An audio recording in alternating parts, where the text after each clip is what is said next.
Hello, everyone. Welcome to the podcast. My name is Anna Ortiz Aragon, and this is the Align with Anna podcast. This is season 2, episode 8, Men's Coaching and Healing with my friend Eric Rosen. Hey, Eric, how are you? Hey, Anna, thanks so much for having me today. Oh my gosh. So, you guys, Eric and I met, I think like 2 years ago. We met at this like local shop called Synergy, and I was doing a tarot reading with you. And this is a point in my life where I was like really confused. I was a single mom. I was like stressed out, just started my business, and I was like, give me some freaking guidance. And then there was like a man doing the healings, and I was like, okay, let me see what this dude is talking about. So I think it's kind of perfect that our title for today is Men's Coaching and Healing. So Eric, will you introduce yourself? Tell us a little bit about yourself.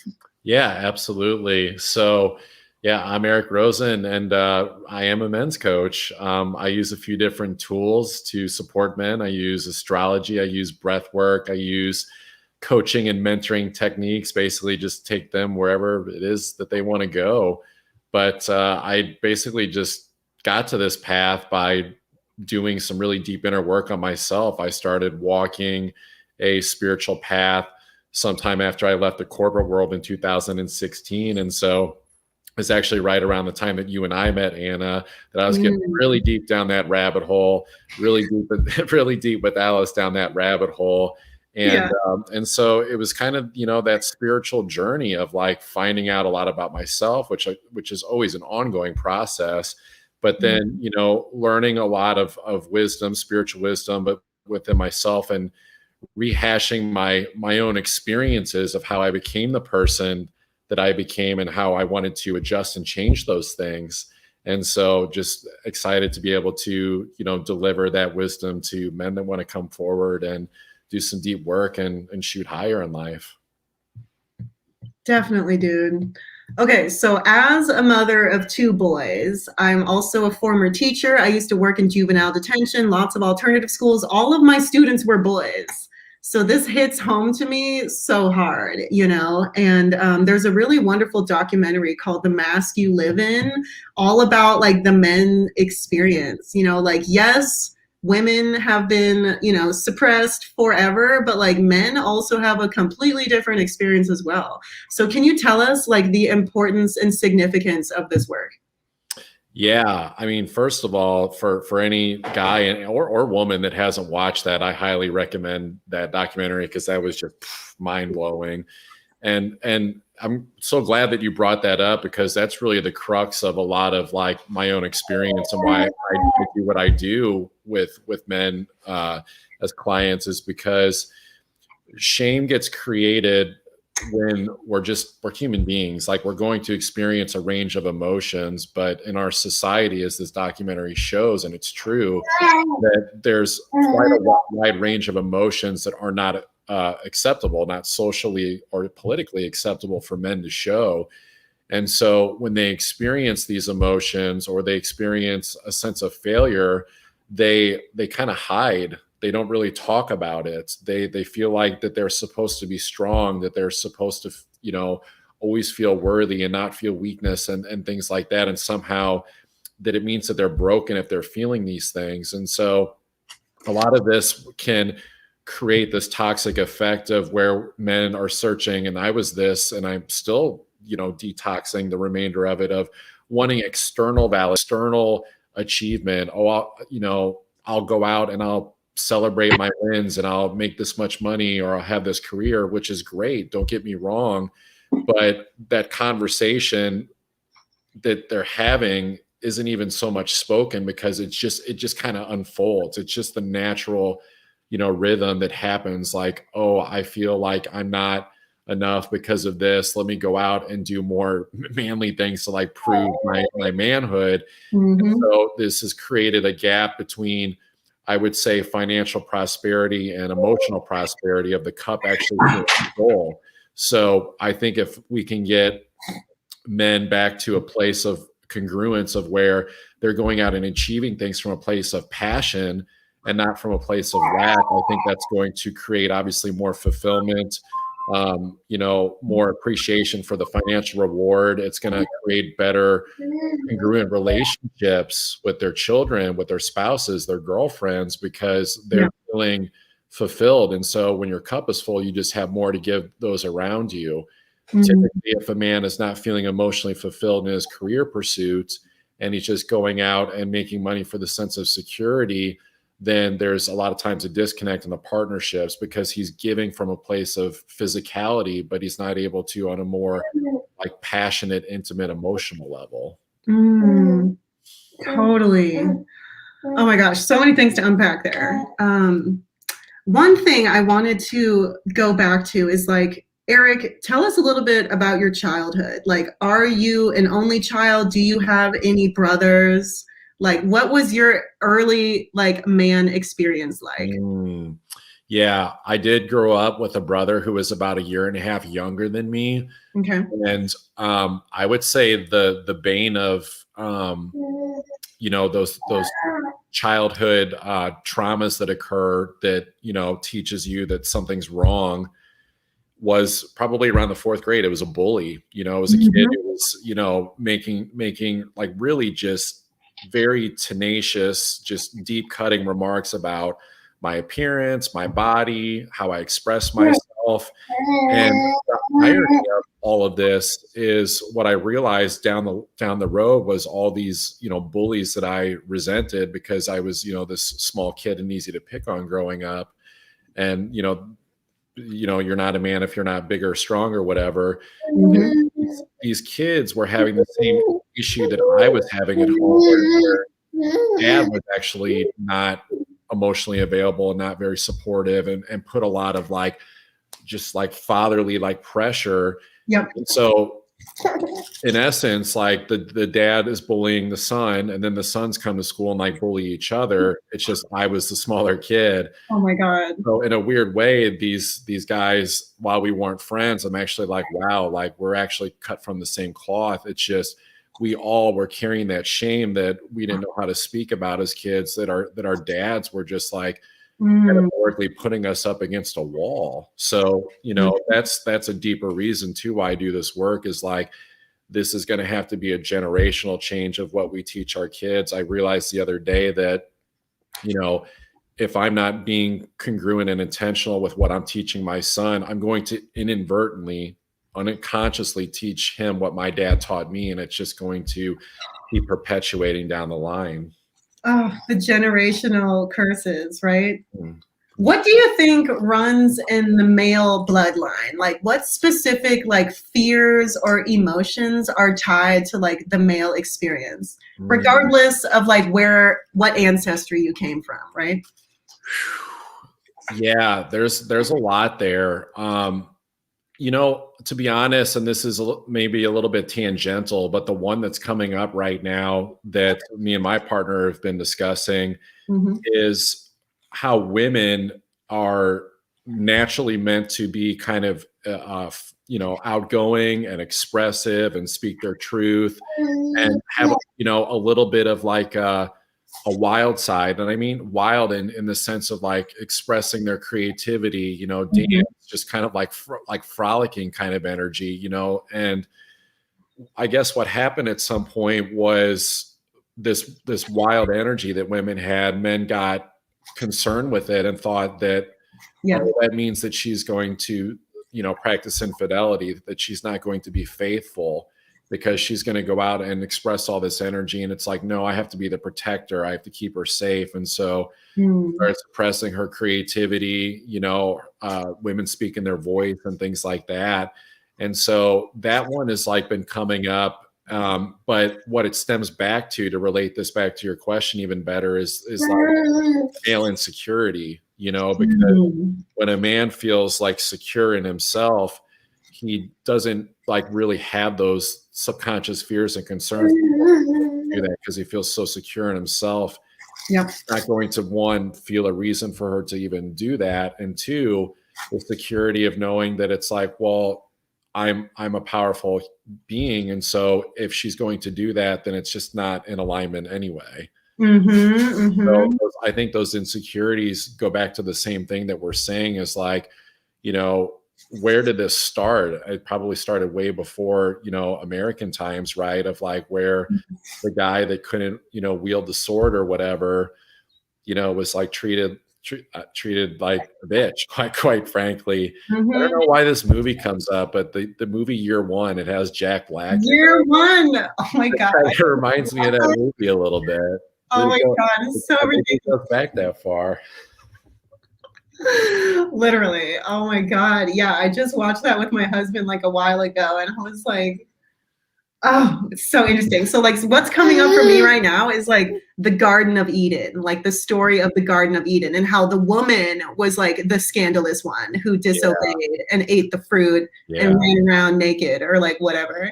And like, oh my God. I'm also like recently I just started watching the show Unorthodox on Netflix. It's about Hasidic Jews and how the men basically have this like huge like grip on the women. It's like the women stay home, take care of the house, take care of the children. The men go out and get the money, but it's like, where's the relationship? Like, where is the like interpersonal skills? It's just like completely separate lives, you know? And I feel like we've been doing that for a while. And it's almost like Corona was the one thing that put everybody on hold. Like, hold on, wait a minute, like never again will anybody ask a stay-at-home mom what she does all day, right? Like Yes. those days are over. So, okay, so Eric, so what do you think, what can we do to like bridge the gap? Like I feel like we kind of went our separate ways for a while. How can we come back together to oneness?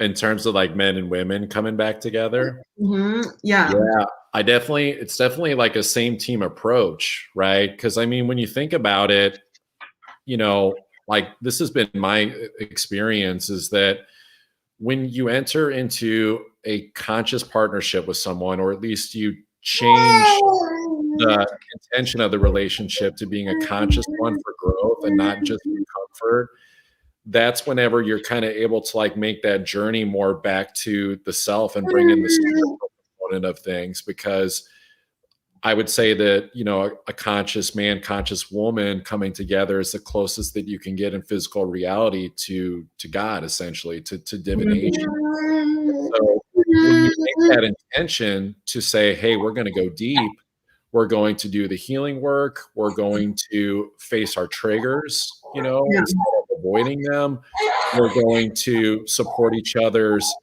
business and career growth, we're going to support each other emotionally, all these different things. That journey, what that's going to not only create is two empowered people in the relationship, but that sense of support and emotional fulfillment, then they have more to give to their children if they have them as well. So I think that right now, from what I've been seeing, is that the way forward is obviously one, people doing this deep inner work, this deep inner healing work, and then, not being afraid to project it, to externally showcase what they've learned and their experience, so that others can be inspired by that to go deeper within themselves. But then also using a conscious partnership as a rapid vehicle of transformation for spiritual growth, that is going to create some very woke parents that are going to raise some very woke children. So amazing. Okay, so for the men that have these emotions stuck, like they've never been able to be really angry, for example, yes, right? Or really sad for that matter, right? Like you just can't do too much, right? You got to keep like your poker face or whatever. sure. What do you find to be healthy ways for men in particular to release these pent up emotions? Yeah. What's coming to mind right off the bat, one of the most simple things they can honestly do is just spend some time looking in the mirror. Spend some time looking in the mirror and really just kind of like eye gaze with themselves, because at some point, you do that long enough, you start to kind of see a little bit deeper into the soul, Yes. and maybe tears come up, maybe anger and frustration comes up. Mm-hmm. And I think the biggest thing is for, the man to not judge whatever it is that's coming up or get too hung up on where it's coming from or why they're experiencing it, and just allow that release to happen. That's something they literally can do without a book, without a coach, a mentor, without a partner or anything. It's just taking that time to look in the mirror. Mm. I'm a huge fan of mirror work. Huge fan. So much of my healing has come from that, you know?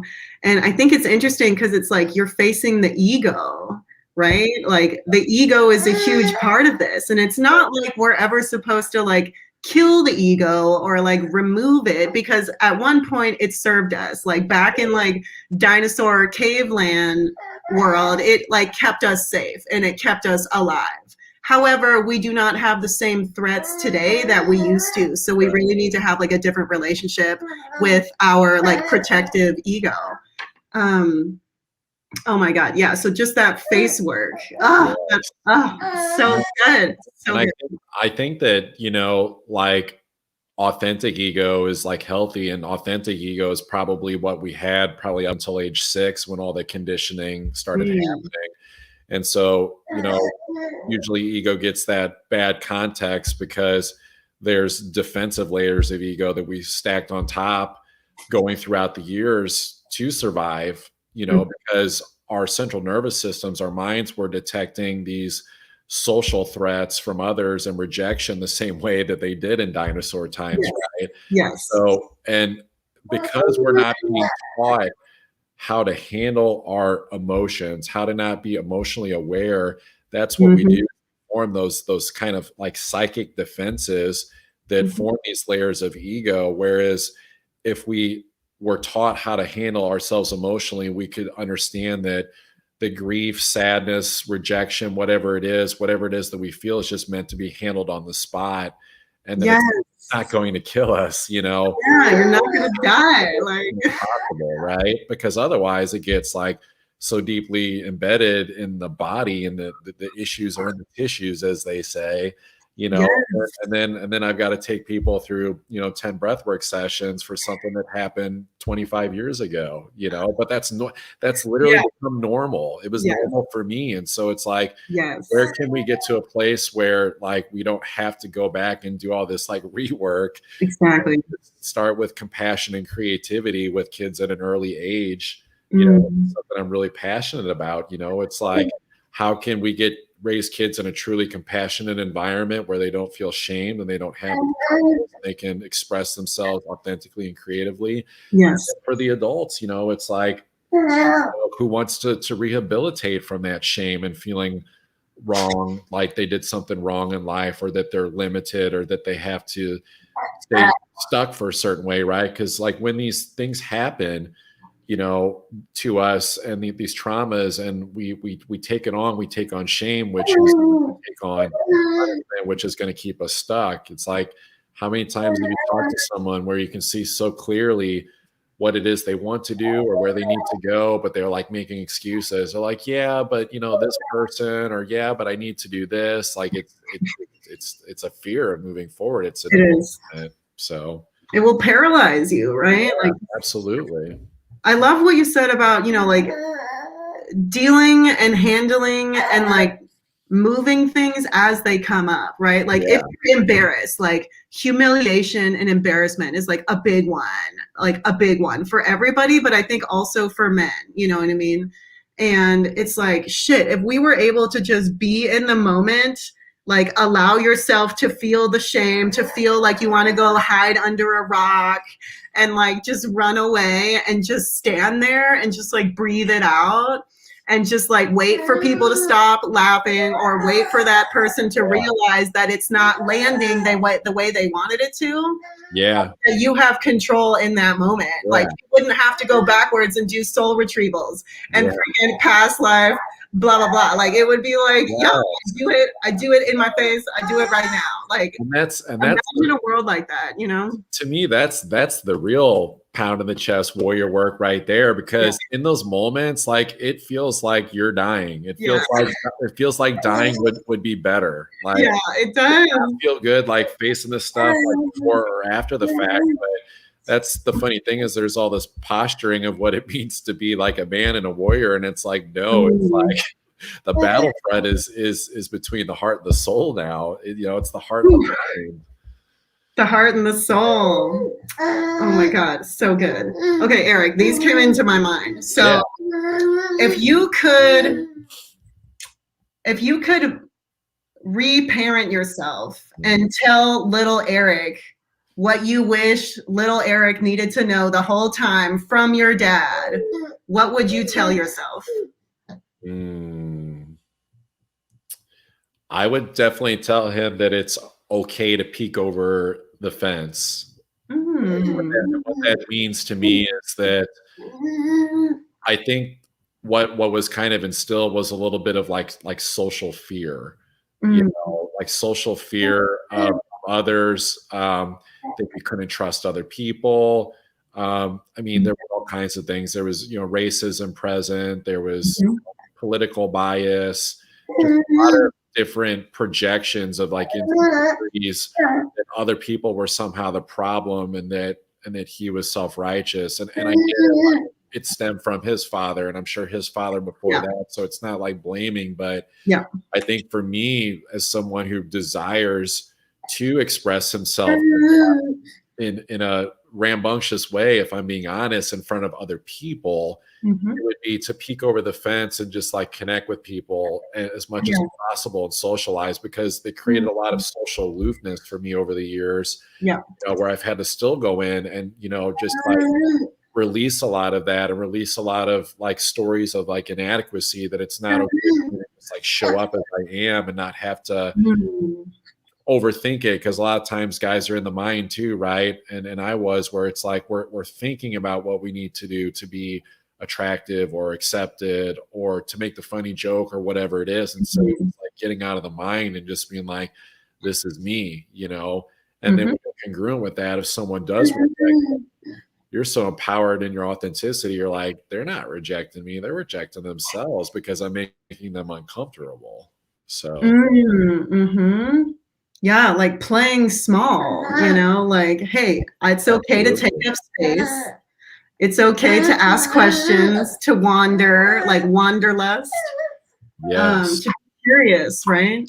I did want to mention too that an exercise called defragmentation is actually something that I do, and that's possible, and that I would encourage everyone to do. It's like, if you identify a memory, especially when you were younger, and it's like, go back in time and essentially revisit that version of yourself, see the situation, feel it out, and just give yourself like what you needed in that moment, and there's almost like an interesting like merging of like that part of us, that piece of us that kind of gets stuck in time where that emotional trauma occurred. It's almost like it gets released, and that version of ourselves back then almost like assimilates in an interesting way, like with us. It's almost like it's not like a separate, trauma thing like holding you back anymore. You give yourself the thing that you wanted, and you're almost like kind of getting in your time machine a little bit and just like correcting the trauma and giving yourself the love that you needed, the love and acceptance. I love that. Giving yourself what you needed at the time, and oh, that's so good. So good. Okay. Another question that popped up for me. Yeah. Okay. If you could reparent and go back to like day one with baby in your arms, what would you tell the baby? Like with my son, or like me? Like with all the spiritual work and all the things that you've learned along the way, if you could start over from day one, what would you want your baby to know fresh out the womb?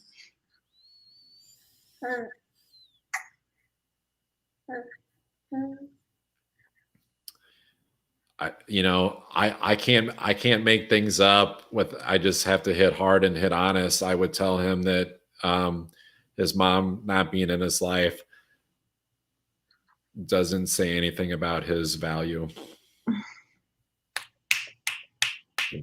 That's perfect.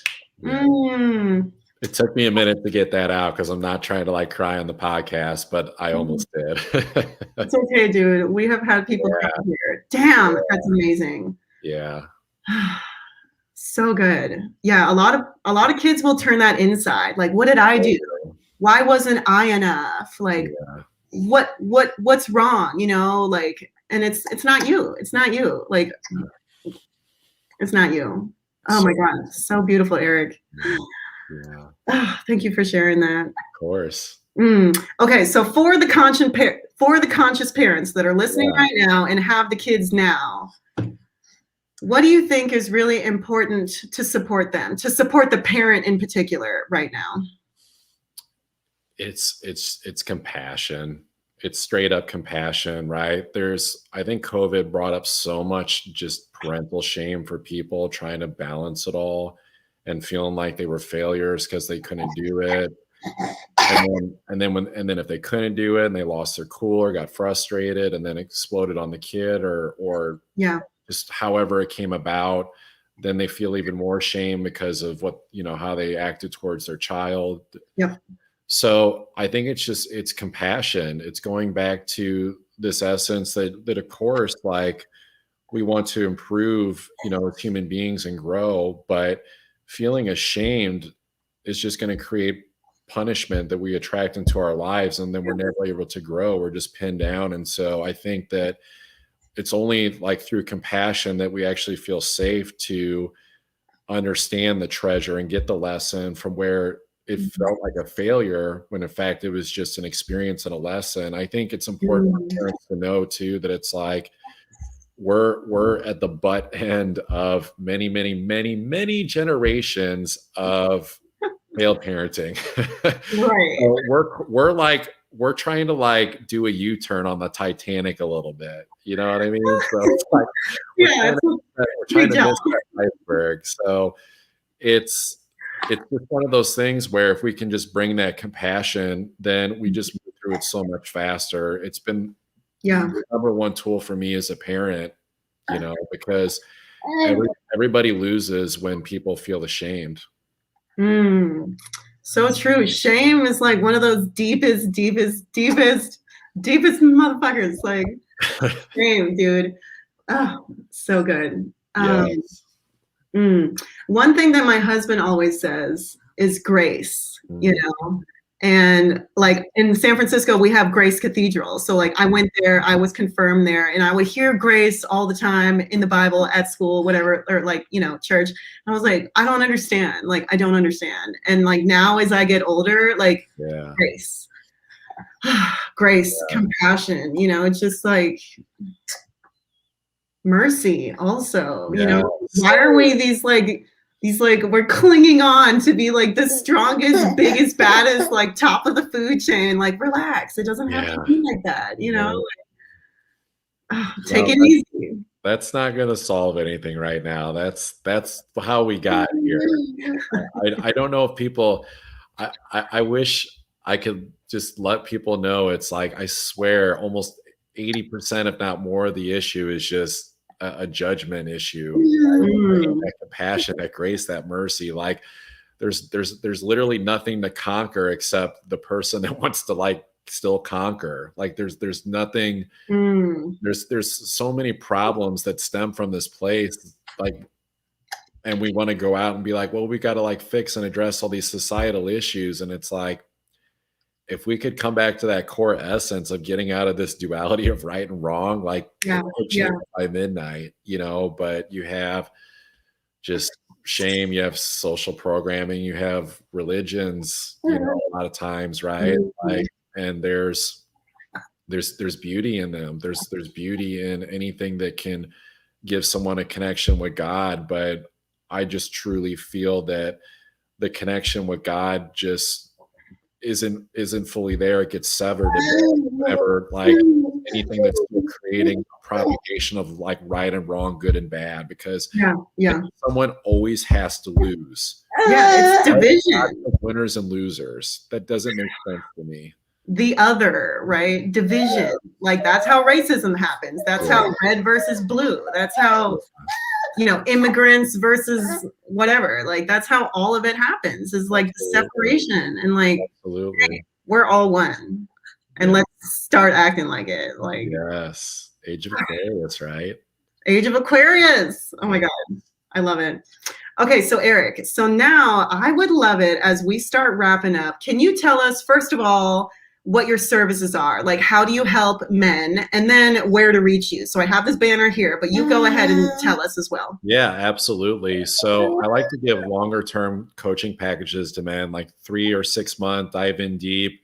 I use astrology, I use breath work, I use visualization, meditation techniques, just basically, flat out coaching and mentoring skills Mm-hmm. that can just take them towards where they want to go. Like if they, maybe they're looking for expansion in finance, maybe they're looking for the right relationship, maybe they're looking to get their health on track, like wherever it is like that they want to start, there's going to be an avenue, a vehicle to get them there. And so, yeah. And then really it's just showing up too and just like letting them know that it's like, hey, like wherever you're at, like, dude, like it's okay. Like you didn't make Mm-hmm. a wrong turn.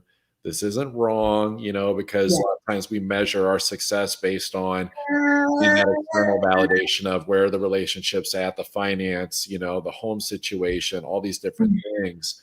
Right. And so people can find me on Instagram. They can find me on TikTok. It's at astrologer_Eric_Rosen. And then they can also find me on Facebook at Eric Rosen Men's Coach. And so that's Eric, ERIC, Rosen, ROSEN. Yay, Eric. Amazing. Okay, this was beautiful. So this episode, men's coaching and healing. Do you have any final thoughts for us before we sign off? Best advice I can give myself or anyone right now is to just be innocent. Just be innocent with the process. We've all been through a lot, and so the more innocent we can stay with what the future is bringing, and not projecting fear or worry onto it, but then also realizing like that we don't have a whole lot of control of how the future is going to show up right now. So there's a lot of uncertainty. Yeah. But when the more you're able to stand in that essence, that vibration of innocence, to attract, those positive situations, even if it's maybe not exactly like what you wanted, it's taking you to the best place that was like the best for you. So. Mm-hmm. Mm-hmm. Yeah, you're exactly where you need to be. Yes. Yes. Eric, hey, thank you for all these gems. This was so fantastic. So once again, this is episode 8, Men's Coaching and Healing with Eric Rosen. And if you guys want to check out past episodes, I basically interview all my favorite healers. Go to my website, alignwithanna.com. If you would like to be a guest on here, reach out to me, alignwithanna.com.